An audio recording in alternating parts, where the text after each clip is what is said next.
আসন্ন 21শে জুলাইকে সামনে রেখে পশ্চিমবঙ্গ তৃণমূল কংগ্রেস সোশ্যাল মিডিয়া ও আইটি সেলের পরিচালনায় ও আরামবাগ শহর তৃণমূল কংগ্রেসের উদ্যোগে প্রস্তুতি ও সাংগঠনিক সম্বর্ধনা সভা অনুষ্ঠিত হলো শুক্রবার হুগলির আরামবাগ রবীন্দ্র ভবনে।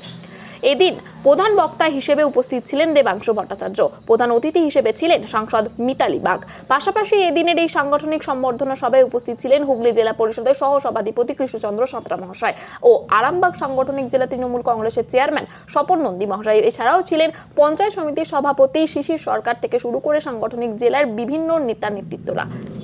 এই দিনের এই সভায় দেবাংশু ভট্টাচার্য তার কি বললেন শুনুন বিস্তারিত। 24 আওয়ার্স আরামবাগের রিপোর্ট।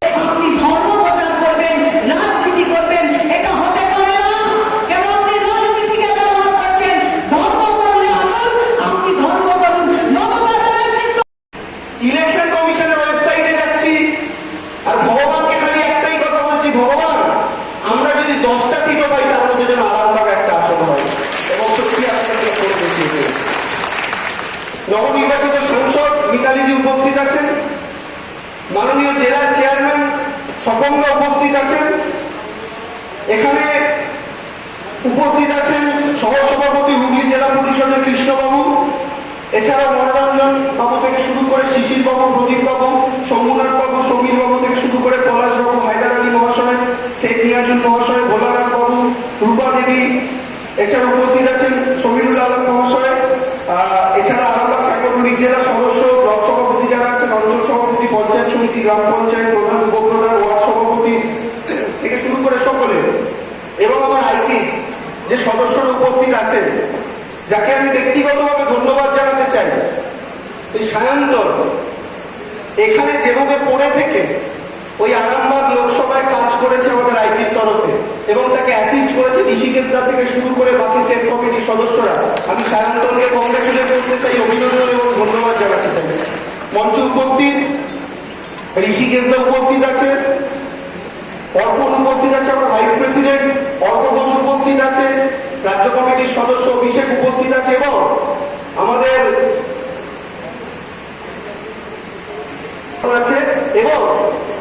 রাজ্য তৃণমূল কংগ্রেসের মুখপাত্র, যাকে আপনারা অনেক সময় টেলিভিশনে দেখেন বিতর্ক করতে, এবং আর বিধানসভায় একাংশ থাকে যারা রাজ্যের কথা ভেবে ভোট করে।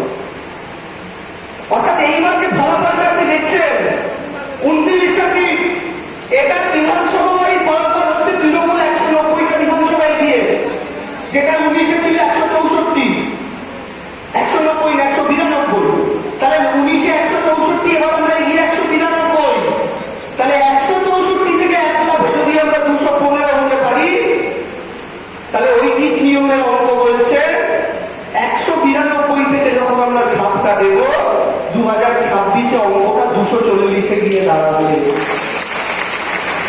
এটা সাধারণ ঐকিক নিয়মের অঙ্ক বলছে। অর্থাৎ সোজা ভাষায় কথা বললে কি, মমতা বন্দ্যোপাধ্যায়ের 4র্থবার মুখ্যমন্ত্রী হওয়ার কনফার্ম, বিধির বিধান, কেউ খণ্ডাতে পারবে। 2026-এ মমতা ব্যানার্জি আবার মুখ্যমন্ত্রী হচ্ছে। তাই আমি আপনাদের বলি, মমতা ব্যানার্জি 2026-এ আবার জেতার পর তার সরকারটা হয়ে যাবে 15 বছর কমপ্লিট করে 20-র দিকে যাত্রা শুরু করবে। আমাদের সরকার যখন ক্ষমতায় আসে আমরা একটাই কথা বলেছিলাম, বদলা নয় বদল চাই এবং রাজ্য জুড়ে পরিবর্তন চাই।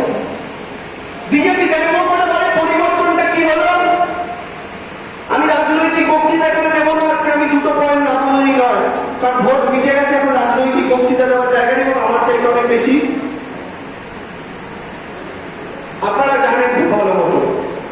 আমি শুধু এইটুকু বলি, আমরা যখন সিপিএম এর সময় স্কুলে পড়েছি, সরকারি স্কুল, আমার মনে আছে স্কুলের দেওয়ালের পাইপ ফেটে 4তলা থেকে বাথরুম চুয়ে চুয়ে পড়ছে। আমরা হেড স্যারকে ডেকে বললাম, স্যার টয়লেট চুয়ে চুয়ে পড়ছে, আমাদের জানালার পাশ দিয়ে 4তলার টয়লেটটা ফেটে, বাচ্চাদের শরীর খারাপ হয়ে যাচ্ছে ক্লাসে, একটু সারিয়ে দিন এটা, নাহলে আমাদের ক্লাসরুমটা চেঞ্জ করে দিন। সেই হেড স্যারের সঙ্গে থাকা সিপিএম এর পরিচালন সমিতির নেতারা এসে বলল, যদি স্কুলে ক্লাস করতে হয় এখানে বসেই করতে হবে, নাহলে স্কুলে আসার দরকার নেই।